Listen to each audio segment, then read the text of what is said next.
Economics अर्थ channel पर आप सभी दर्शकों का एक बार फिर स्वागत है।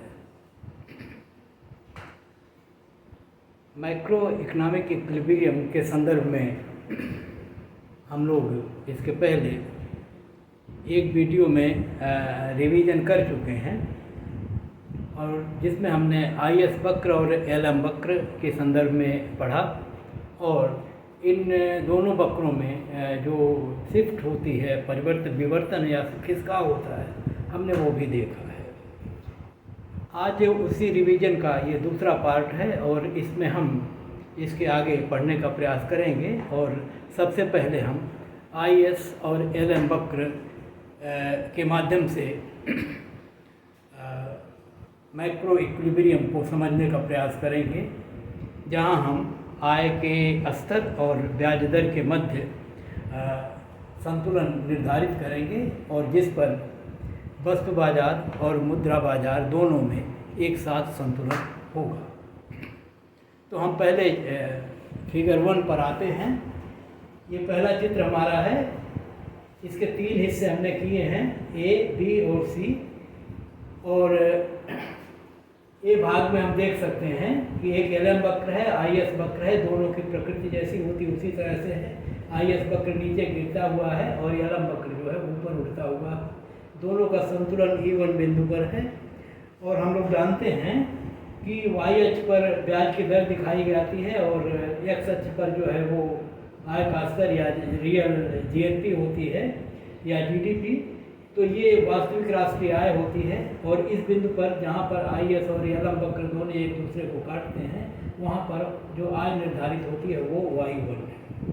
हम लोग जानते हैं कि IS वक्र पर अर्थव्यवस्था का समग्र बचत और समग्र निवेश बराबर होता है या कुल आय और कुल व्यय बराबर होते हैं। और LM वक्र पर मुद्रा की वास्तविक शेषों की मांग और वास्तविक शेषों की पूर्ति बराबर होती है। और जब ये दोनों ये वक्र एक दूसरे को काटते हैं तो ये जो संतुलन का बिंदु E1 है, इस पर प्रोडक्ट मार्केट में भी संतुलन है, जहाँ पर बचत निवेश बराबर है, कुल आय और कुल व्यय बराबर है। और मुद्रा बाजार में भी संतुलन है, जहाँ पर मुद्रा की मांग और मुद्रा की पूर्ति बराबर है। इस प्रकार से ये जो ब्याज दर निर्धारित हुई है और ये जो आय का स्तर है, इस पर दोनों बाजारों में, वस्तु बाजार और मुद्रा बाजार में एक साथ संतुलन है और एक साथ आय और ब्याज दरों का निर्धारण भी हो रहा है। अब इसके अगले हिस्से में हम देखने का प्रयास करेंगे कि यदि LM वक्र में या IS वक्र में परिवर्तन हो जाए या वो अपनी जगहों से हट जाए और उसके पीछे कारण बताएंगे हमको ऐसा क्यों होता है, तो हम ये देखने का प्रयास करेंगे कि किस प्रकार से संस्थिति परिवर्तित होगी और किस तरह के आय के स्तर और ब्याज दरों पर इनके प्रभाव पड़ेंगे। ये फिगर 1B का जो हिस्सा है, इसमें हमने IS वक्रों को परिवर्तित किया है। और इसके पहले हम लोग पढ़ चुके हैं कि IS वक्र दाईं तरफ तब शिफ्ट होता है जब समग्र व्यय में वृद्धि होती है। वो वृद्धि चाहे C में वृद्धि हो, I में वृद्धि हो, सरकारी निवेश में वृद्धि हो, NX में वृद्धि हो, जिस किसी भी रूप में सरकारी ये स्वायत्त निवेशों में वृद्धि होगी, व्यय में वृद्धि होगी, उस स्थिति में ये वक्र IS वक्र जो है दाईं ओर शिफ्ट कर जाएगा। और यदि ऐसा हो तो दाईं ओर वक्र जब शिफ्ट करेगा तो IS1 वक्र IS2 बनेगा और LM वक्र पूर्ववत रहेगा, संतुलन का बदले E1 से E2 पर जाएगा। और यहाँ पर हम देखेंगे कि ऐसा होने से आय का स्तर बढ़ जाएगा, लेकिन साथ ही साथ ब्याज का स्तर भी बढ़ेगा और ब्याज का स्तर R1 से बढ़ के R2 होगा और आय का स्तर Y1 से बढ़ के Y2 हो जाएगा। ये IS वक्र के परिवर्तन होने का प्रभाव है आय और ब्याज दरों पर। आय और ब्याज दर दोनों एक ही दिशा में बढ़ेंगी, परिवर्तित होंगी। और इसी प्रकार अगर स्वायत्त व्ययों में कमी होती है, समग्र मांग में कमी होती है, तो IS वक्र नीचे या बाईं ओर शिफ्ट होगा और जब ऐसा होगा तो आय का स्तर घट जाएगा और ब्याज दरें जो हैं पहले से कम हो जाएंगी। तो ये प्रभाव LM वक्र का है। तीसरे में हम IS वक्र में होने वाले परिवर्तन का है।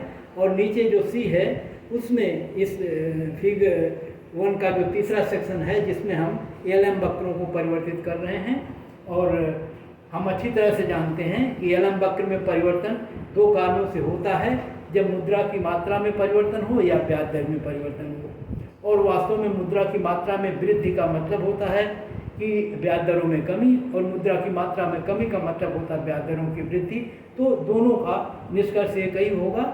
और यहाँ पर हम बता रहे हैं आपको कि यदि मुद्रा की मात्रा में वृद्धि हो जाए और तो मूल्य स्तर के स्थिर रहते हुए वास्तविक शेषों के मूल्य जो बढ़ जाएंगे, और ऐसी स्थिति में एलएम वक्र दाईं तरफ विवर्तित होता है। तो ये जब मुद्रा की मात्रा में वृद्धि होगी, वास्तविक शेषों की पूर्ति में वृद्धि होगी, तो एलएम वक्र दाईं ओर जाएगा और आईएस वक्र के पूर्ववत रहते हुए संस्थित बिंदु E1 से E2 होगा।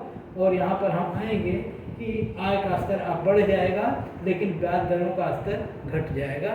ब्याज दरें R1 से घट के R2 हो जाएंगी और आय बढ़ेगी। तो दोनों वक्रों के शिफ्टिंग होने में अंतर जो आ रहा वो ये है कि आईएस वक्र के दाईं तरफ शिफ्ट होने पर आय बढ़ती है, लेकिन ब्याज दर भी बढ़ती है। लेकिन एलएम वक्र के दाईं तरफ शिफ्ट होने पर आय तो बढ़ती है, लेकिन साथ में ब्याज दर घट जाती है। तो ये इनके प्रभाव हैं कि एलएम वक्र और आईएस वक्र में अगर विवर्तन होता है, और ये विवर्तन मुद्रा की मात्रा में या सार्वजनिक व्ययों में वृद्धि आदि के माध्यम से, ब्याज दरों में कटौती या वृद्धि के माध्यम से होगा, जो इन तीनों वक्रों के माध्यम से हम समझ सकते हैं। इनका उपयोग हम आगे करेंगे समष्टि संतुलन के संदर्भ में। इसलिए ये हमें ध्यान रहे कि ये वक्र दाईं तरफ कब सरकते हैं, बाईं तरफ कब सरकते हैं। हमने देखा है कि व्यय के बढ़ने पर दाएं सरकेगा, व्यय के घटने पर बाएं, और यहाँ देखा है कि मुद्रा की मात्रा बढ़ने पर दाएं और मुद्रा की मात्रा घटने पर बाएं, या ब्याज दरों के घटने पर दाएं, ब्याज दरों के बढ़ने पर बाएं। ये निष्कर्ष हमारे मानस पटल पर रहने चाहिए। अब हम आते हैं कि इन वक्रों के माध्यम से या आईएस और एलएम वक्रों के माध्यम से किस प्रकार से हम पूरी अर्थव्यवस्था का समग्र मांग का वक्र ज्ञात कर सकते हैं। समग्र मांग का वक्र उस स्थिति में जब विभिन्न मूल्य स्तरों से हम इनको संबंधित करते हैं, अर्थात हम ये देखें कि अगर मूल्य स्तर अर्थव्यवस्था में इतना है तो समग्र मांग या कुल व्यय कितना अर्थव्यवस्था को होगा। अगर मूल्य स्तर घटता बढ़ता है तो समग्र मांग पर उनका क्या प्रभाव पड़ेगा, वो स्थितियाँ हम इन अगले चित्रों में देखने का प्रयास कर रहे हैं। ये सारा कुछ हम पीछे पढ़ चुके हैं, हम कह रहे हैं कि हम आपको रिवीजन करा रहे हैं, तो हम उसको संक्षेप में जल्दी जल्दी आपको दिखाने का प्रयास कर रहे हैं। तो विस्तार से पढ़ना है तो पीछे के वीडियो में विस्तार से पढ़िए, उनके निष्कर्षों को हम आपको यहाँ बता रहे हैं। और यहाँ देखिए ये पहला जो चित्र है फिगर 2 का A का, उसमें हम ये देखने का प्रयास करेंगे कि किस प्रकार से हम पूरी अर्थव्यवस्था का एग्रीगेट डिमांड कर्व निकालेंगे किसी मूल्य स्तर पर। अब मूल्य स्तर पर डिमांड देखना है, इसको निकालना है, इसलिए मूल्य स्तर के परिवर्तन के माध्यम से ही हम इसको जान सकते हैं। इसलिए हम यहाँ पर इस चित्र में ये मान रहे हैं कि मान लीजिए मूल्य स्तर पहले की तुलना में घट जाए तो, जैसे हम कहें पहले मूल्य स्तर P1 था, अब वो घट जाए और मान लीजिए हम उसका नामकरण कर देंगे P2 हो जाए। ये न सोचिएगा 2 बड़ा है और 1 छोटा है। P1 को हम मान रहे हैं प्रारंभिक मूल्य स्तर, और बाद का जो मूल्य स्तर है P2 वो उससे कम है। और जब ऐसा होगा तो एक जगह प्रभाव पड़ेगा, वो प्रभाव पड़ेगा कहाँ, वास्तविक शेषों की पूर्ति पर। अभी जैसे हम कह रहे हैं कि मुद्रा की पूर्ति जब हम बढ़ाते हैं तो एलएम वक्र विवर्तित होकर दाईं तरफ चला जाता है।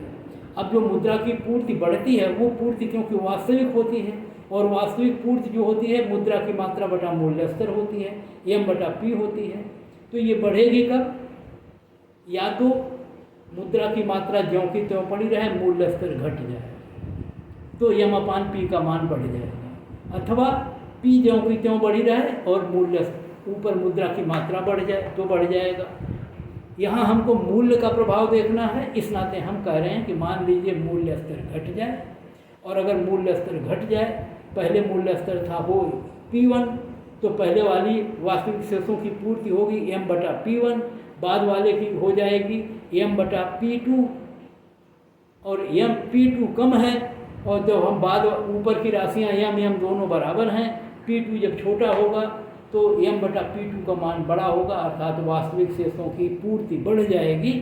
तो मूल्य स्तर के घटने पर वास्तविक शेषों की पूर्ति बढ़ेगी, और वास्तविक शेषों की पूर्ति बढ़ेगी तो एलएम वक्र दाईं ओर शिफ्ट हो जाए। तो इस चित्र में हम ये दिखाने का प्रयास कर रहे हैं कि एक एलएम वक्र ये है 1 जो एम बार अपान P1 है।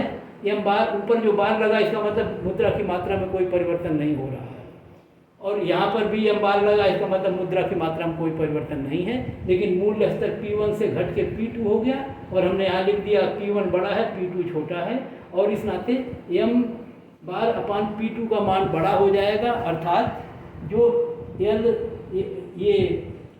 LM2 वाला वक्र है उस पर मुद्रा की पूर्ति बढ़ी हुई है, और जो पहले वाला वक्र है उस पर मुद्रा की पूर्ति कम है। जिस पर मुद्रा की पूर्ति जब बढ़ती है तो एलएम वक्र दाईं ओर शिफ्ट हो जाता है। इस नाते मुद्रा की पूर्ति बढ़ने, जब मूल स्तर घटा तो एलएम वक्र शिफ्ट होके LM2 हो गया, और जब ये LM2 हो गया तो हम इस बिंदु से इस बिंदु पर आ गए।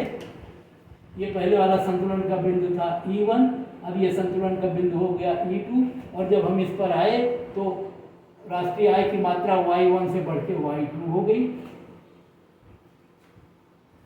तो हमने पाया क्या कि मूल स्तर के घटने पर जो संतुलन में परिवर्तन हुआ, एलएम वक्र जो दाईं तरफ शिफ्ट हुआ, उसके कारण संस्थित बिंदु E1 से E2 हुई, और जब E1 से E2 हुई तो आय का स्तर Y1 से Y2 हो गया, और ये आय का स्तर Y1 से Y2 तब हुआ जब मूल स्तर घट गया। और अगर हम माने कि पहले वाला मूल स्तर P1 था, बाद वाला P2 था, तो जब मूल स्तर कम था तो आय कम है, जब मूल स्तर घट गया तो आय ज़्यादा है। तो उस प्रभाव को हम यहाँ देख सकते हैं कि जब मूल स्तर P1 है तो इसी आय के स्तर पर मूल स्तर P1 है, और इस आय के स्तर पर मूल्यवान P2 है। क्योंकि ये बढ़ी है ये घटी है, तो ये मूल स्तर घटा हुआ है, ये आय का स्तर बढ़ा हुआ है, तो मूल्य घटने पर आय बढ़ती है। इस नाते इन दोनों बिंदुओं को जब हम मिलाते हैं, एक को हम E2 कह सकते हैं, एक को हम E1 कह सकते हैं, तो जो वक्र मिलता है ये समग्र मांग का वक्र होता है, और ये समग्र मांग का वक्र ऊपर से नीचे गिरता होगा, जो बताएगा कि मूल्य स्तर के घटने पर मांग बढ़े। तो एक ये हम जान गए कि समग्र मांग का वक्र ऊपर से नीचे गिरता है, और इस प्रकार से इसको हम पा गए।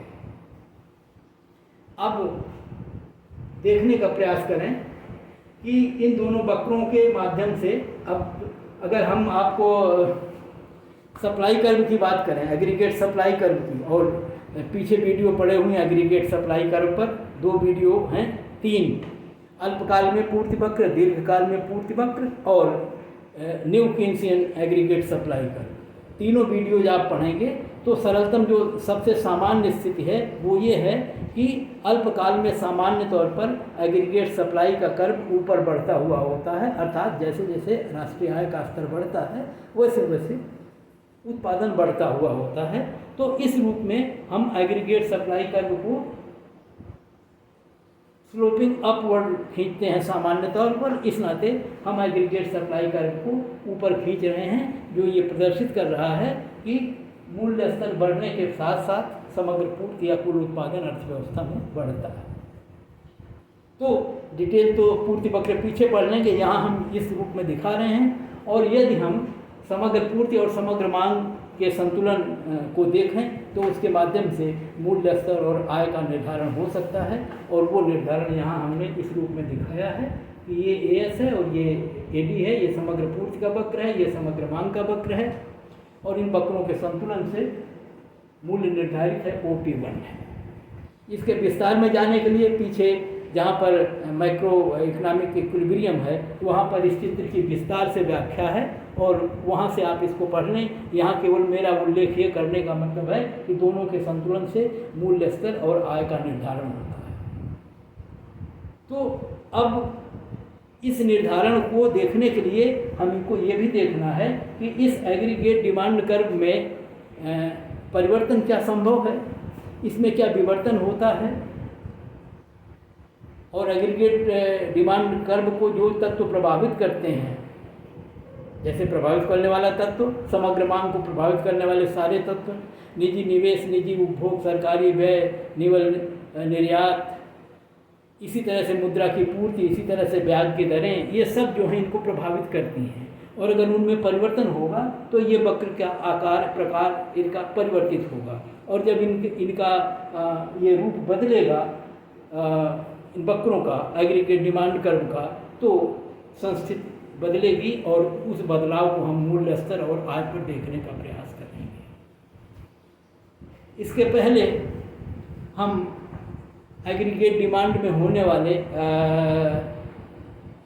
विवर्तन अर्थात वक्र किस प्रकार से बदल जाता है, किसी मूल्य स्तर पर समग्र मांग पहले की तुलना में घट या बढ़ कैसे जाएगी, अगर वो घटे बढ़ेगी तो वक्र जो है नीचे ऊपर विवर्तित हो जाएगा, शिफ्ट हो जाएगा, खिसक जाएगा।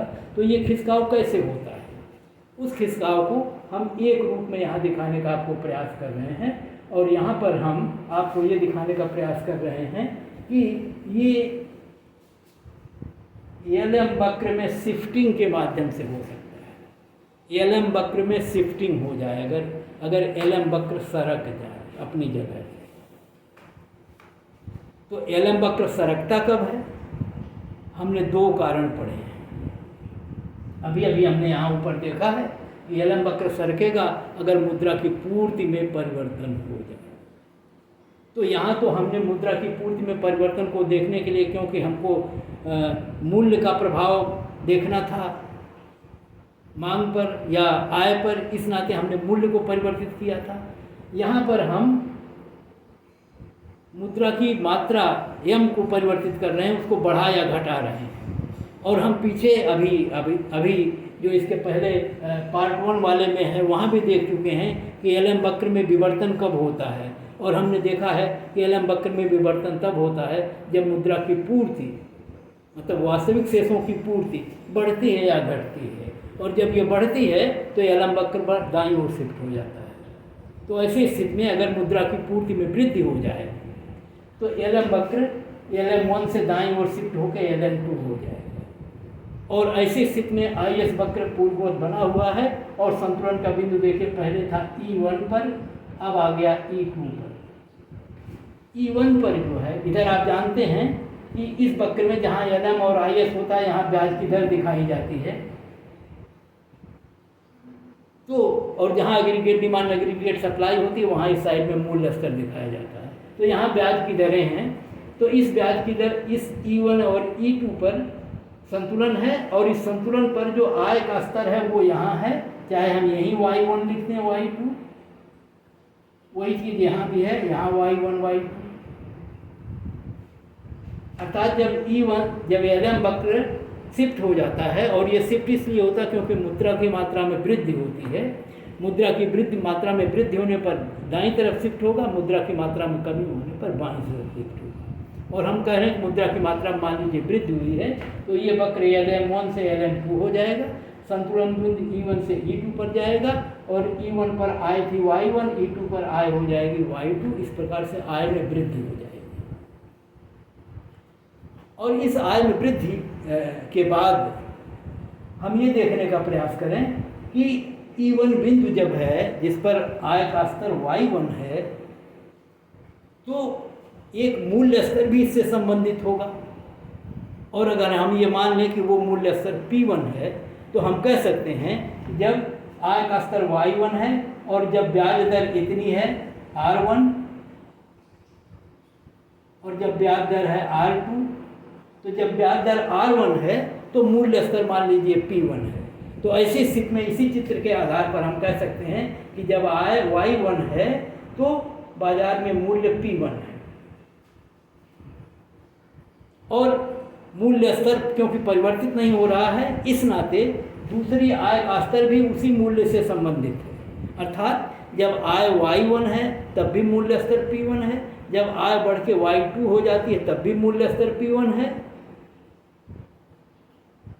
और हमने एग्रीगेट डिमांड कर्व के बारे में पढ़ा है कि एग्रीगेट डिमांड कर्व पर किसी बिंदु पर एक मूल्य स्तर होता है और एक आय का स्तर होता है। तो इस बिंदु पर एक आय का स्तर है Y1 और मूल्य का स्तर है P1 और इसका मतलब इस बिंदु पर एक जो है हमारा एग्रीगेट डिमांड कर्व जाएगा, क्योंकि एग्रीगेट डिमांड कर्व के प्रत्येक बिंदु एक मूल्य स्तर और एक आय के स्तर को प्रदर्शित करते हैं। और लेकिन दूसरे बिंदु पर मूल्य स्तर तो वही है लेकिन आय बढ़ गई, इसका मतलब ये बिंदु किसी दूसरे समग्र मांग वक्र का है और उस बिंदु से भी एक समग्र मांग गुजरेगा। और क्योंकि समग्र मांग वक्र ऊपर से नीचे गिरता हुआ होता है इस नाते जो वक्र बनेगा वो इस बिंदु पर ऊपर से नीचे गिरता हुआ होगा। और अगर इस बिंदु पर कोई भी वक्र ऊपर से नीचे गिराया जाए तो एक वक्र जैसे मान लीजिए हम AD1 हो सकता है और दूसरा वक्र AD2 हो सकता है। और हम पा रहे हैं कि पहले वाले संतुलन बिंदु पर जब मुद्रा की मात्रा नहीं बढ़ी थी तब LM वक्र 1 था और इस पर जो आय का स्तर Y1 था और उस पर मूल्य स्तर P1 था, उससे संबंधित एग्रीगेट डिमांड कर्व ये होगा। और जब मुद्रा की मात्रा बढ़ने से ये वक्र LM2 हो जाएगा और संतुलन बिंदु P2 हो जाएगा, तो उससे संबंधित जो आय और मूल्य स्तर का स्तर है वो इस E2 बिंदु से निर्धारित होगा और इस E2 बिंदु पर आय का स्तर Y2 है और इस बिंदु से एक दूसरा AD कर्व गुजरेगा, ये भी ऊपर से नीचे जाएगा। इस नाते AD1 इस पर होगा, AD2 इस पर होगा और इस प्रकार से दो एग्रीगेट डिमांड कर्व होंगे, अर्थात पहला एग्रीगेट डिमांड कर्व शिफ्ट होकर दाईं तरफ दूसरा डिमांड कर्व बन जाएगा। तो एग्रीगेट डिमांड कर्व में विवर्तन हो जाएगा। ये तब होगा जब LM कर्व में विवर्तन हो और LM कर्व में विवर्तन तब होगा जब मुद्रा की पूर्ति में विवर्तन हो। तो मुद्रा की पूर्ति बढ़ने पर LM वक्र दाईं ओर जाएगा और AD कर्व भी दाईं ओर जाएगा। ध्यान रखिए, मुद्रा की पूर्ति बढ़ेगी तो LM वक्र भी दाईं ओर शिफ्ट होगा, AD कर्व भी दाईं ओर, दोनों एक ही दिशा में शिफ्ट होंगे, ये याद रखिए। और अगर मुद्रा की पूर्ति में कमी होती है तो LM वक्र बाईं ओर शिफ्ट होगा और AD कर्व बाईं ओर शिफ्ट होगा और अब की बार आय का स्तर घट जाएगा, पहली बार आय का स्तर बढ़े, अर्थात मुद्रा की पूर्ति बढ़ेगी तो आय का स्तर बढ़ेगा, मुद्रा की पूर्ति घटेगी तो आय का स्तर घटेगी। और इसी तरह से मुद्रा की पूर्ति बढ़ेगी तो आय स्तर बढ़ेगा, मूल्य स्तर बढ़ेगा। मूल्य स्तर तो खैर यहाँ सीमित है, तो इस रूप में हम इसको इस तरह से देख सकते हैं। तो AD कर्व में विवर्तन होगा तब जब LM वक्र में विवर्तन हो। LM वक्र में विवर्तन दो कारणों से होता है, या तो मुद्रा की मात्रा में परिवर्तन हो जाए या तो ब्याज दरों में परिवर्तन हो जाए। और हमने एक और यहाँ प्रयास देखा था कि अगर मूल्य स्तर में भी परिवर्तन हो तो उसके माध्यम से वास्तविक शेषों का मूल्य परिवर्तित होता है, जो मुद्रा की पूर्ति परिवर्तित होती है और उस प्रभाव से भी AD कर्व में विवर्तन को हम देख सकते हैं। अब आइए जरा कि क्या IS वक्र में विवर्तन होने पर भी AD कर्व शिफ्ट हो सकता है? तो अब आप देखने का प्रयास करिए कि IS कर्व में विवर्तन कब होता है। आपको ध्यान है, हमने कल या इसके पहले कितनी बार पढ़ा है कि IS वक्र पर समग्र आय और समग्र व्यय बराबर होते हैं, बचत निवेश बराबर होते हैं। इसलिए IS वक्र जो है विवर्तित तभी होगा जब समग्र व्यय और समग्र आय के स्तरों में कहीं परिवर्तन हो, अर्थात समग्र व्यय में परिवर्तन हो। समग्र व्यय का मतलब हुआ कि उपभोग में परिवर्तन हो जाए, निवेश में परिवर्तन हो जाए, सरकारी व्यय में परिवर्तन हो जाए, ये सब। तो वहाँ अगर परिवर्तन होगा तो वहाँ हम पीछे पढ़ आए हैं कि जब समग्र व्यय में वृद्धि होती है तो IS कर्व दाईं ओर शिफ्ट होता है और जब कमी होती है तो बाईं ओर शिफ्ट होता है। सारे चित्र पीछे के सब वीडियोज में पड़े हुए हैं, कई बार बने हैं। और इसीलिए हम कह रहे हैं कि यहाँ पर हम एक तरह से जैसे याद करके आपको बता दे रहे हैं कि जब ये वक्र, फिर याद करिए, समग्र व्यय जब बढ़ेगा तो IS वक्र दाईं ओर जाएगा। पीछे पड़ा है समग्र पूर्ति जब बढ़ेगी तो LM वक्र दाईं ओर जाएगा, तो AD वक्र दाईं ओर जाएगा। तो ऐसे ही जब समग्र व्यय बढ़ेगा तो IS वक्र दाईं ओर शिफ्ट होगा और जब दाईं ओर शिफ्ट होगा तो अभी आगे आप रिजल्ट देखेंगे AD कर्व भी दाईं ओर जाएगा, अर्थात ये भी उसी दिशा में बढ़ेगा और जब ये दाएं जाएगा तो आय में वृद्धि हो जाएगी। तो इस क्रम से जब आप पढ़ेंगे तो दोनों सब आपको याद रहेगा और आसानी से आप फटाफट कैलकुलेशन या निष्कर्ष या लिखते चले जाएंगे और कारण परिणाम का रिजल्ट बताते चले जाएंगे। क्योंकि यहाँ हम जानते हैं अर्थशास्त्र में उल्टा बता दिए तो गलत हो जाएगा, इस नाते सीधा सही बताना है। सही बताने के लिए अपने भीतर आत्मविश्वास लाना है और आत्मविश्वास तभी आएगा जब आप अच्छी तरह पढ़ के इसको समझ लेंगे। और जब समझ में आ जाएगा तो कई बार आप उसका मनन चिंतन करेंगे और फिर मानस पटल पर आपको एकदम बैठ जाएगा और फिर पढ़ने में बड़ा अच्छा लगेगा। तो ये देखिए, यहाँ हमने कहा कि जब समग्र व्यय बढ़ जाए, हो सकता है सरकार अपना व्यय बढ़ा दे, हो सकता है सरकार करों में कटौती कर दे जिससे निजी लोगों के पास ज़्यादा आ जाए और अपना व्यय बढ़ा दे, हो सकता है सरकार सब्सिडी दे दे लोगों को, उससे उनकी आय बढ़ जाए, बेरोजगारी भत्ता और वृद्धावस्था पेंशन या इसी तरह से और आर्थिक सहायताएं जो भी हों। मेरे कहने का मतलब है कुल मिला के वो सारी चीज़ें जो व्यय को बढ़ाएंगी, और जब व्यय बढ़ेगा तो IS वक्र दाईं ओर शिफ्ट होगा, और जब दाईं ओर शिफ्ट होगा तो देखिए संतुलन बिंदु यहाँ से आगे बढ़ जाएगा। अगर ये E1 है और ये E2 है तो ये संतुलन बिंदु इस तरह से शिफ्ट होगा E1 से E2 पर, और आय का स्तर बढ़ जाएगा Y1 से Y2। तो यहाँ भी वैसे ही होगा, लेकिन यहाँ पर ये दिखाई पड़ रहा है कि जब E1 से E2 पर जाएगा तो ब्याज दरें R1 से बढ़ के R2 हो जाएंगी और आय का स्तर Y1 से बढ़ के Y2 हो जाएगा, अर्थात दोनों बढ़ेंगी। यहाँ हमने देखा था एक घटेगा एक बढ़ेगा जब LM वक्र शिफ्ट होगा, लेकिन जब IS वक्र शिफ्ट होगा दाईं तरफ तो आय तो बढ़ेगी ही, ब्याज दर भी बढ़ जाएगी। और इस रूप में ये परिवर्तन हम देखेंगे E1 और E2 पर, और इन E1 और E2 दोनों बिंदु जो है इस पर भी कोई न कोई मूल्य स्तर होगा, और उस मूल्य स्तर को यदि हम दिखाने का प्रयास करें, अब हम इस पर मान लें कि इस पर P1 है मूल्य स्तर, तो इसी P1 मूल्य स्तर पर ये दोनों स्थितियां हैं, क्योंकि IS में परिवर्तन हुआ है, व्यय बढ़ा है, मूल्य स्तर नहीं बढ़ा है। तो जो मूल्य स्तर है उसी पर हम दोनों संस्थित दशाओं को देखने का प्रयास करेंगे, दोनों आय स्तरों को देखने का प्रयास करेंगे, और हम पाएंगे कि अगर मूल्य स्तर अर्थव्यवस्था में P1 है तो इस P1 मूल्य स्तर पर Y1 पर संस्थित यहाँ है, Y2 पर संस्थित यहाँ है। इस पर जो यहाँ पर समग्र मांग का जो स्तर है और यहाँ पर जो स्तर है, दोनों में भिन्नता है, दोनों पर मूल्य एक तो हैं, लेकिन मांग की स्थितियाँ दोनों की अलग अलग हो सकती हैं। तो ऐसी स्थिति में एक मूल्य स्तर और एक आय के स्तर से संबंधित एक समग्र मांग वक्र होगा, जैसे हम यहाँ देख रहे थे, उसी तरह से दूसरे मूल्य स्तर और दूसरी आय के स्तर पर दूसरा समग्र मांग वक्र गुजरेगा। तो एक बिंदु इससे समग्र मांग गुजरेगा, दूसरा इससे गुजरेगा, और दोनों से एक एक गुजरेंगे और दोनों ऊपर से नीचे गिरते हुए होंगे। तो जैसे वक्र यहाँ हमने पाए थे वैसे वक्र यहाँ भी बनेंगे, और AD1 AD2 दो वक्र मिलेंगे, और ये प्रारंभिक वक्र AD1 होगा, और जब समग्र व्ययों में वृद्धि के कारण IS वक्र दाईं ओर शिफ्ट कर जाएगा, वैसी स्थिति में AD वक्र भी दाईं तरफ शिफ्ट कर जाएगा, और इनके शिफ्टिंग के कारण जो परिणाम आएगा मूल्य स्तर पर या इक्विलिब्रियम पर, वो हम अलग से देख सकते हैं। तो यहाँ पर हम आपको ये दिखाने का प्रयास कर रहे थे कि इसके पहले वाले पार्ट 1 वाले हिस्से में LM वक्र और IS वक्र में होने वाले विवर्तन या शिफ्टिंग या सरकाव को हम, या जो वो सरकता है उसको देख चुके थे, लेकिन आज उसको फिर मैंने दिखाने का प्रयास किया कि ये ऐसे खिसकते हैं, और जब खिसकते हैं तो किस तरह से ये वक्र AD कर्व को या एग्रीगेट डिमांड कर्व को विवर्तित कर देते हैं।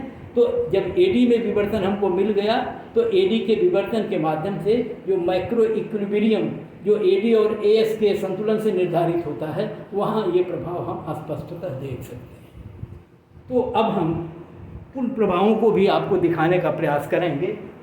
तो इसको अब हम मिटा रहे हैं और आपको दिखाने का प्रयास करेंगे कि AD में जो शिफ्टिंग हो रही है उसका क्या प्रभाव पड़ेगा, और वो शिफ्टिंग चाहे IS के बदलने से हो चाहे LM के शिफ्ट होने से हो, उस प्रभाव को यहाँ हम देखने का प्रयास कर सकते हैं। और परिणाम दोनों जगह एक ही है, चाहे यहाँ AD वक्र शिफ्ट हो चाहे यहाँ AD वक्र शिफ्ट हो। और दोनों जगह आप ये भी उल्लेख कर सकते हैं कि जब समग्र व्यय बढ़ेगा तो IS वक्र दाएं जाएगा, जब घटेगा तो बाएं जाएगा, बाएं जाएगा तो आय घट जाएगी, और ऐसे यहाँ हम दिखा चुके हैं। तो इस तरह से इन वक्रों को हम दिखाएं तो देखिए ये होगा एक सब AS कर्व ऐसे ऊपर बनाते हैं हम, ये एग्रीगेट सप्लाई कर्व है। सामान्य तौर पर ये 60 टर्म में होता है, अल्पकाल में, दीर्घकाल में ये लंबवत होता है वर्टिकल। तो ये सामान्य वक्र है, इस नाते हम इसको नीचे से ऊपर उठता हुआ दिखा रहे हैं। और एडी कर्व इस तरह से होंगे, दो कर्व एडी अगर आप इस तरह से खींचें, पहले वाला ये है, विवर्तित होके ये हो गया है। संतुलन के बिंदु देख सकते हैं आप यहाँ और यहाँ। तो जब एडी कर्व विवर्तित हो जाएगा तो वैसी स्थिति में आय का स्तर बढ़ जाएगा और साथ में देखिए मूल्य स्तर भी बढ़ जाएगा। अब की बार इस पे प्राइस लेवल है पी है, क्योंकि जब हम समग्र मांग और समग्र पूर्ति या माइक्रो इक्विलिब्रियम की बात करते हैं तो वहाँ मूल्य स्तर और राष्ट्रीय आय के संबंध को दिखाते हैं। तो ये वक्र इस बिंदु से जो मूल्य स्तर निर्धारित है वो OP1 है, और जब एग्रीगेट डिमांड कर्व शिफ्ट होकर ऊपर जाता था समग्र मांग बढ़ जाती है, तो जाहिर है समग्र मांग बढ़ेगी तो मूल्य स्तर बढ़ेगा। तो मूल्य स्तर बढ़ गया और मूल्य स्तर बढ़ने के साथ साथ आय का स्तर भी बढ़ गया। तो ये एग्रीगेट डिमांड कर्व के शिफ्ट होने पर प्रभाव है। और अगर ये मांग घट जाती तो आप देखिए ये वक्र यहाँ आता, मान लो एडी 0 लिख दें हम, तो देखिए ये संतुलन का बिंदु आता, राष्ट्रीय आय घट जाती और मूल्य स्तर भी घट जाता। तो ये प्रभाव हम देख सकते हैं एडी कर्व पर उसके विवर्तन होने का। और ये विवर्तन LM वक्र में शिफ्टिंग के माध्यम से भी हो सकता है और IS वक्र के शिफ्टिंग के माध्यम से भी हो सकता है, वो इसके पहले हम आपको बता चुके हैं। अब यहाँ एक और ध्यान हम दिला दें कि LM वक्र की जो ढाल होती है वो भी संतुलन को निर्धारित करने में महत्वपूर्ण भूमिका निभाती है, और जिसके माध्यम से ये तय हो पाता है कि राष्ट्रीय आय में वृद्धि कम होगी या ज़्यादा, मूल्य स्तर में वृद्धि कम होगी या ज़्यादा। और उस स्थिति में हम अगर दो एग्रीगेट डिमांड कर्व की बात करें और दोनों का ढाल अलग अलग हो, और जानबूझकर मान लीजिए एक वक्र ऐसा है जिसकी ढाल कम है, AD1 AD2 जो भी लिखते हैं, और एक वक्र थोड़ा ढालू और खड़ा है ऐसे,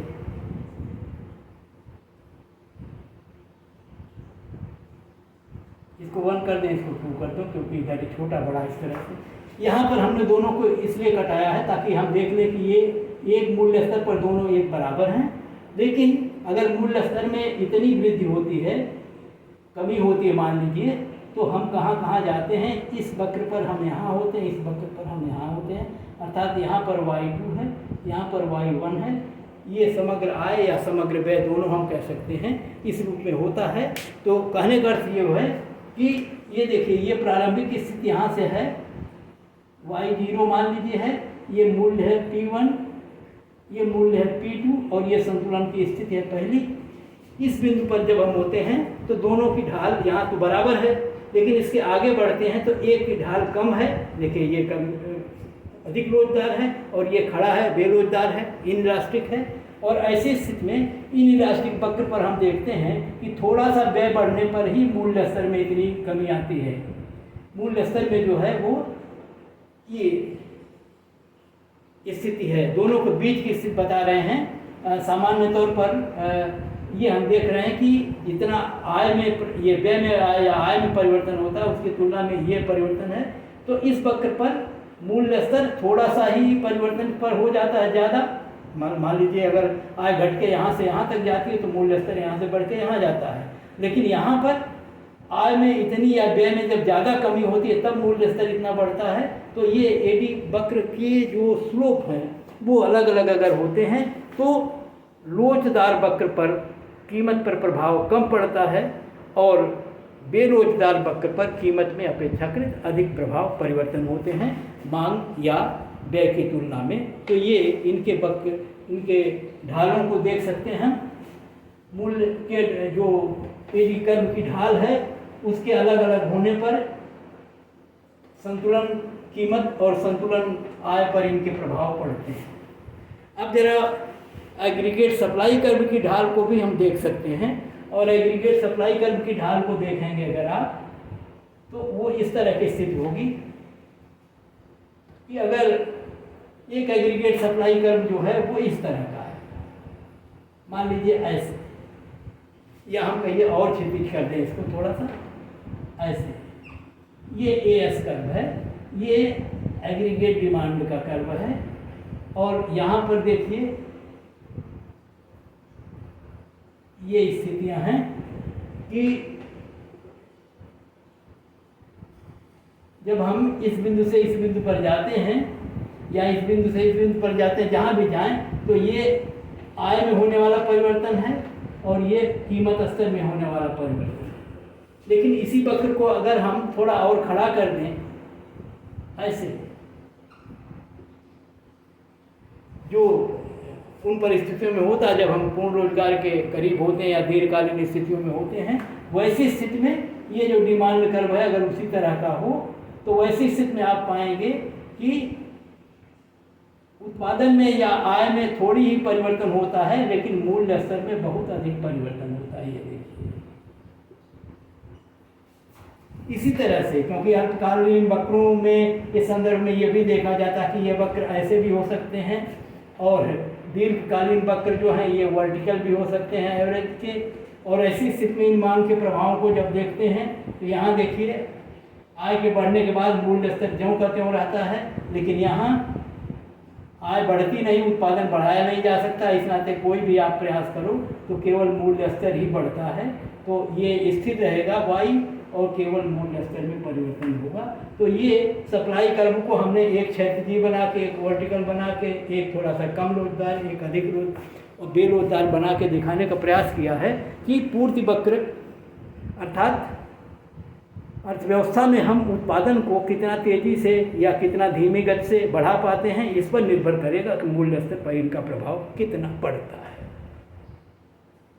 तो इस रूप में जितना कुछ हमने पढ़ा और संक्षेप में दोहरा पाए, तो हमने उन सारी चीज़ों को आपके समक्ष रखा कि पूरी जो मैक्रो इकोनॉमिक इक्विलिब्रियम को प्रभावित करने वाले जितने तत्व हैं, IS वक्र, LM वक्र, उनमें परिवर्तन, उनको प्रभावित करने वाले, निर्धारित करने वाले सारे तत्व और उनके प्रभाव किस तरह से LM वक्र IS वक्रों को शिफ्ट करते हैं और किस तरह से एग्रीगेट डिमांड कर्व हम प्राप्त करते हैं और किस तरह से एग्रीगेट डिमांड कर्व के माध्यम से इन सबको हम संतुलन निर्धारित करते हैं।